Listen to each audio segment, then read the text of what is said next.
Hey, it's Hadar, and this is The Accents Way, your way to finding clarity and confidence in English. So I know you're ready to get your tongue going and start practicing, but first, in order to improve an accent, we have to understand what is an accent. So an accent is application of phonological rules, sounds, and intonation of one language into another. So basically, it means speaking English but using the sounds, intonation, and rhythm of your own native tongue. Now, in order to improve an accent, you first have to perceive the differences between the languages, and this takes close listening and perhaps some guidance. This is where I come in.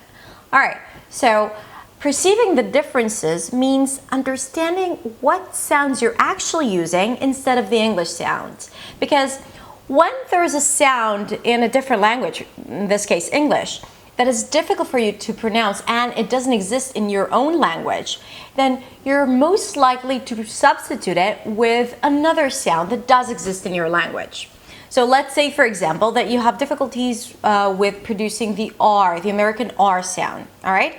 So you're probably going to use the R sound that does exist in your language. So the word right may sound like right, right, or right, depending on your language and the different R's it has.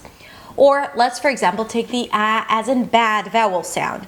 So if you don't have it in your language, which you probably don't, then you're most likely to substitute it with an E sound if you don't open your mouth enough. And then the word bad may sound like bed.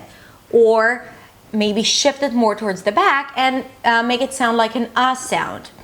Instead of A. And then it's going to sound like bud. So bed and bud are two other words, and both of them don't mean the word that you're actually trying to say, which is bad. Also, each language has its own intonation, musicality, and rhythm.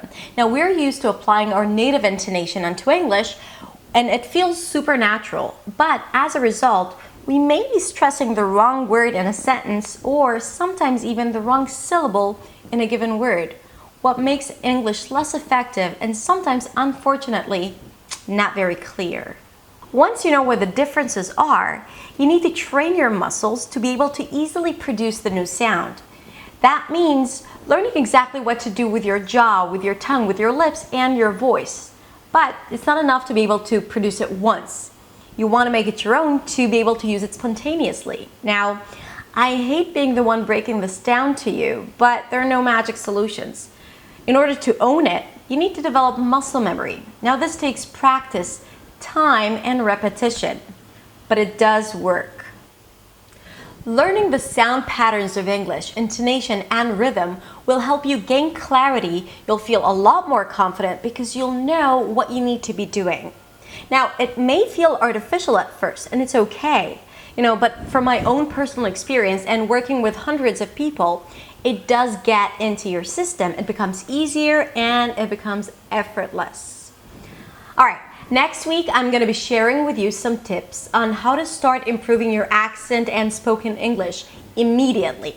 But in the meantime, why don't you share with us? Have you ever tried working on your accent? And if so, what was the best or hardest thing about it? Post your comments below. And that's it. In the meantime, have a good week. Don't forget to subscribe, and I'll see you in the next video. Bye.